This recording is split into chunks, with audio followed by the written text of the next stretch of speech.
in my mind was இவர் அவ்வளோ நேரம் கொலை பண்ணுவத ஓரளவுக்கு ஜஸ்டிஃபை பண்ணிக்கிட்டே இருப்பார் தன்னுடைய மகள்கிட்ட.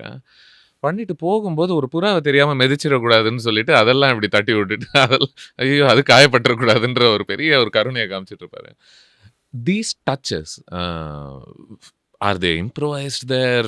Like, how do you do this? Some are planned, some are improvised. இல்லை வந்து ஃபார் எக்ஸாம்பிள் இந்த நீ ஒரு காதல் சங்கீதத்தில் சாங்கில் மழை வீட்டுக்குள்ளே இவங்க 2 பேர் இருப்பாங்க, இந்த புறா எல்லாம் வீட்டுக்குள்ளே வரும். That has to be planned, orchestrated. வெளியே இந்த ஒரு ஆள் அந்த புறாவை மெதுவாக புஷ் பண்ணி பின்னாடி சைடில் தள்ளி வந்தால் தான் அந்த ஷார்ட் எடுக்க முடியும். லேட் ஆச்சு போ அப்படின்னு சொன்னால் தான் அது நடக்கும்.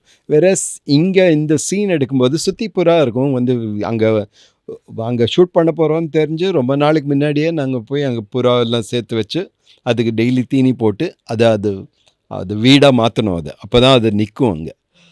ஸோ அதெல்லாம் முன்னாடி பண்ணி வச்சுருப்போம்.